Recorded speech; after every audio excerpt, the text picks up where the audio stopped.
السلام علیکم ورحمۃ اللہ وبرکاتہ۔ محترم ناظرین، پاکستان کی تاریخ کا ایک اور دلخراش واقعہ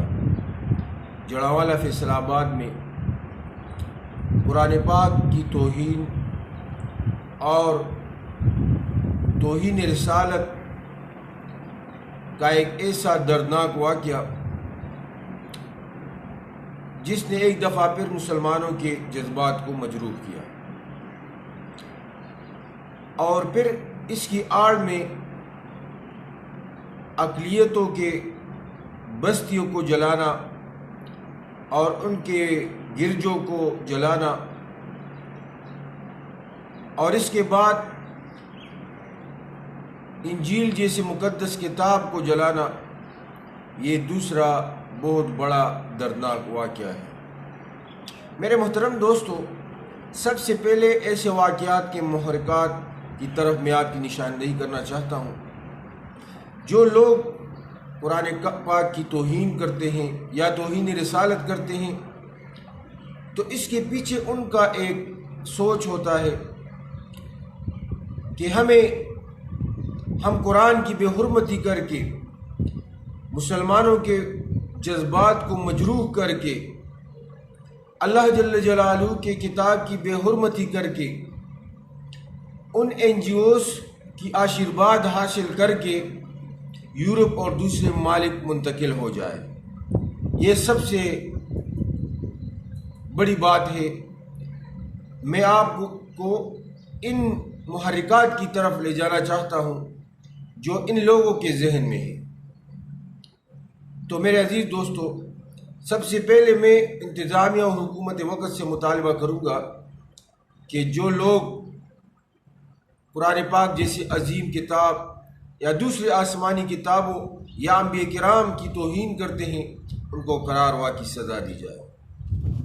اس کے بعد میرے عزیز دوستو، جو سب سے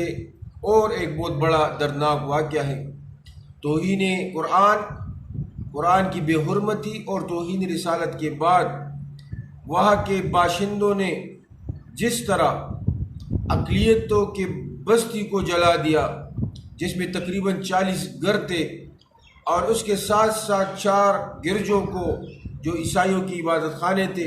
ان کو جلا ڈالا، اور ان کے ساتھ ساتھ گرجوں میں موجود مقدس کتاب انجیل کو جلایا گیا، تو یہ بھی پاکستان کی تاریخ کا ایک دردناک واقعہ ہے۔ میرے عزیز دوستو، اسلام میں اقلیتوں کے بنیادی حقوق ہیں۔ حضور علیہ السلام نے اپنی تعلیمات میں واضح طور پر ہمیں یہ بیان فرمایا ہے کہ جو مسلمان کسی اقلیت کے ساتھ ظلم کرے گا تو بروز قیامت میں اس مظلوم کی طرف سے وکیل ہوں گا، چاہے وہ اقلیتی کیوں نہ ہو، وہ حکومت کو ٹیکس دیتا ہو، جزیہ دیتا ہو، اور وہ ایک اسلامی معاشرے میں رہتا ہو، تو اس کے حقوق کا اور اس کے ساتھ میں بروز قیامت اس کا وکیل بن کر رہوں گا۔ تو میرے عزیز دوستو،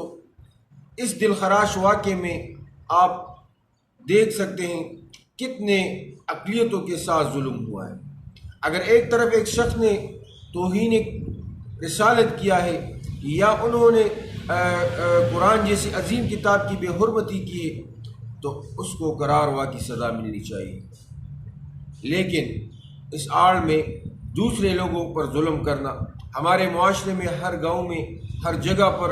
اقلیت رہتے ہیں، سکھ رہتے ہیں، ہندو رہتے ہیں، عیسائی رہتے ہیں، تو ان کی بنیادی حقوق ہے، وہ حکومت وقت کو ٹیکس دیتے ہیں، تو ان کے حقوق کا خیال رکھنا حکومت وقت کی ذمہ داری ہے، ان کا تحفظ حکومت وقت کی ذمہ داری ہے۔ اس لحاظ سے جن لوگوں نے ظلم اور بربریت کیا ہے، جن لوگوں نے اقلیتوں کے گھروں کو جلایا ہے، جن لوگوں نے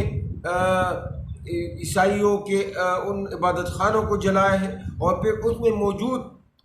انجیل جیسے مقدس کتاب کو جلایا ہے، جس پر ہمارا ایمان ہے،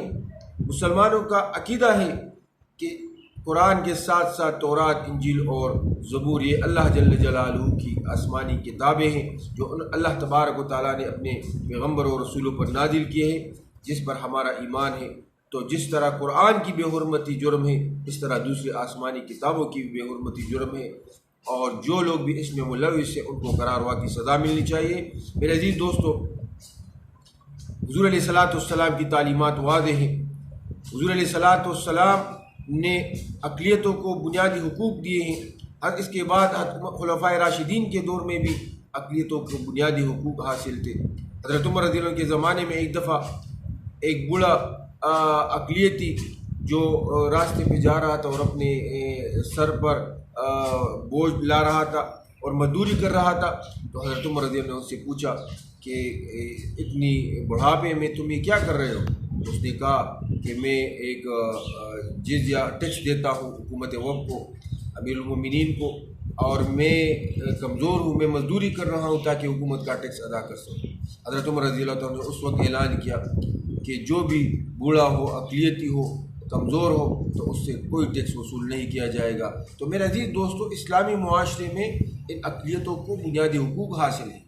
ان کے مال و جان کا تحفظ یہ ہم سب کی ذمہ داری ہے۔ اگر ہمارے معاشرے میں ایسے واقعات رونما ہوں گے تو میرے عزیز دوستو،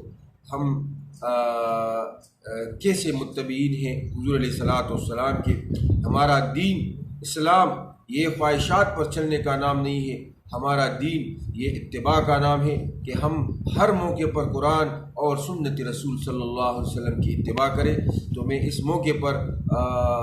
انتہائی رنجیدہ ہوں، اور ان تمام حضرات سے، امت مسلمہ سے، مسلمانوں سے، پاکستانیوں سے میری اپیل ہے کہ کبھی بھی ایسے واقعات رونما نہ ہونے دے، کسی کے ساتھ ظلم اور بربریت نہ کرے، چاہے وہ اقلیتی کیوں نہ ہو، کیونکہ وہ بھی حکومت کو ٹیکس دیتا ہے، وہ اس معاشرے میں رہتا ہے۔ اگر کسی نے، غیر مسلم نے یا کسی بھی نے قرآن کی بے حرمتی کی اور اللہ کے رسول کی توہین کی، تو میرے عزیز دوستو، اس کو سزا دینا بھی حکومت وقت کا کام ہے، اس کو سزا دینا بھی عدالت کا کام ہے۔ اگر ہم قانون ہاتھ میں لیں گے تو میرے عزیز دوستو، اس سے معاشرے میں فساد آئے گا، بگاڑ آئے گا۔ اللہ تبارک و تعالی ہم سب کو اس پر عمل کرنے کی توفیق عطا فرمائے۔